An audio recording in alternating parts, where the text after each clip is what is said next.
Okay, ఇక మీరు ఈ మధ్యన ఎగిరెగిరి పడుతున్న కొత్త బిచ్చగాడు వీరు పొంగులేటి శ్రీనివాసరెడ్డి గారు. ఏంటిది?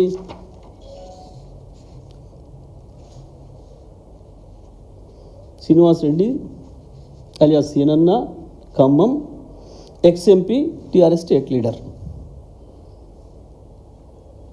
ఓకే కదా? ఇవి మేము సృష్టించినవి, మా ఏఐతను సృష్టించినవి కావు కదా? ఓకే, ఒకసారి ఎవరైనా పత్రికా మిత్రులు వారి పత్రికా సమావేశాలకు హాజరైన వాళ్ళు ఎవరు ఉంటే దయచేసి ఇవి చూపించి ఒక్కసారి ప్రశ్న అడగాల్సిందిగా విజ్ఞప్తి చేస్తాను. ఇక ఇంకొకటి కూడా ఉండాలి మన జిల్లాకు సంబంధించి. చౌటుప్పల్లో ఆ రోజు రాజగోపాల్ రెడ్డి గారు కాంగ్రెస్ మునుగోడు శాసనసభ్యుడిగా నా చేతిలో ఉన్న మైకు గుంజుకుంటున్నప్పుడు జరిగిన వాగ్వాదం రేషన్ కార్డుల పంపిణీలోనే. అక్కడ మా ఎమ్మెల్యే లేడు, నేను మంత్రిగా నేను ఈంచెల్లి పోతూ సూర్యాపేటకు పోతూ అందవే యాదాద్రి భువనగిరి కలెక్టర్ గారు, సార్ మీరు ఇక్కడ కూడా ప్రారంభించిపోండి అని అంటే, సార్ నేను సూర్యాపేటకు వెళ్ళేది ఉందమ్మా, భువనగిరి అక్కడ చౌటుప్పల్ దారిలో ఉంటుంది, అక్కడ ఏర్పాటు చేయండి, నేను అక్కడ ప్రారంభం చేసిపోతా, అక్కడ స్థానిక ఎమ్మెల్యే గారిని కూడా పిలవండి అని చెప్పి పైన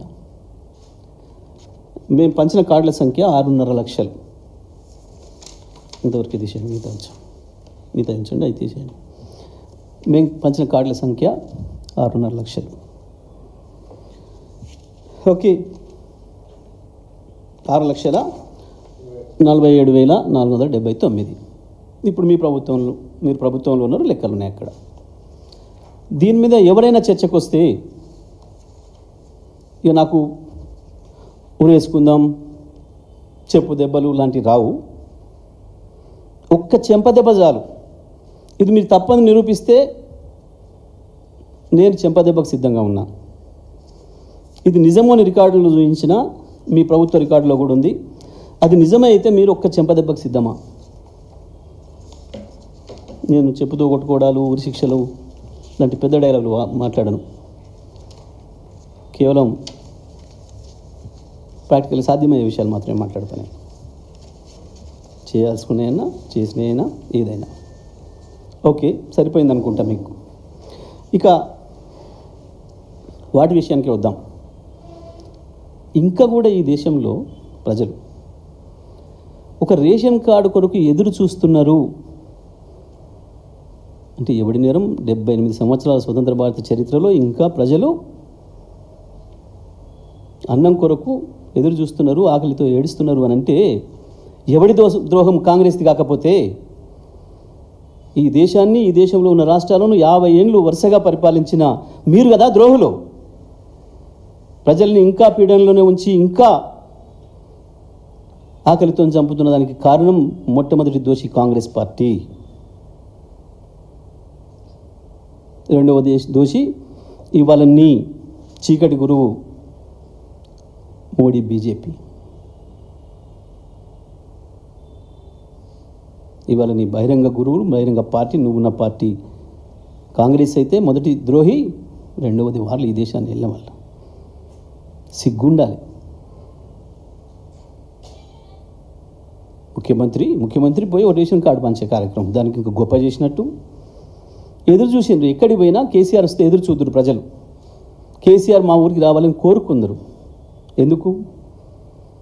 ముఖ్యమంత్రి వస్తే మా ఊరికి ఏదన్నా ఇచ్చిపోతాడు, కొత్తగా ఏదైనా లాభం జరుగుతుంది అనే భావన. ఒక ప్రధానమంత్రిని రమ్మని అడుగుతారు ఒక రాష్ట్రానికి. ఎందుకు అడుగుతారు? వస్తే ఏమైనా ఇచ్చిపోతాడు, మాకు కొంత లైట్ వస్తుంది, వెలుగు వస్తుంది, అభివృద్ధి వస్తుంది అని. ఏమో ఇచ్చిపోయినావు? 4 బూతులు దిలిపోయినావు నీ సహజ సిద్ధ స్వభావంతో తప్ప ఏమిచ్చినావు తుంగతుర్తికి? ఇక నీళ్ళ విషయంలో నీ అజ్ఞానాన్ని మరొకసారి బయటపెట్టుకున్నావు రేవంత్ రెడ్డి గారు. నీళ్ళ విషయంలో నీ అజ్ఞానాన్ని మరొకసారి బయటపెట్టుకున్నావు. ఏమిచ్చినా నేను నల్లగొండకు, సూర్యాపేటకు 100 రికార్డులు ఉన్నాయి. నువ్వు నీ కాంగ్రెస్, నీ చంద్రబాబు ఇద్దరి ద్రోహానికి గురైన జిల్లా నల్గొండ జిల్లా. మీ పాపం వల్ల పుట్టి పెరిగి పెద్దదై 2 లక్షల మందిని కబలించిన పొలిన్ మహమ్మారికి కారణమైన నీ కాంగ్రెస్ పార్టీ చేసిపోయిన ద్రోహాన్ని కేసీఆర్ గారి ఆలోచనలతోని, కేసీఆర్ గారి ప్రేమతోని 6 ఏళ్లలోనే రూపుమాపినాం.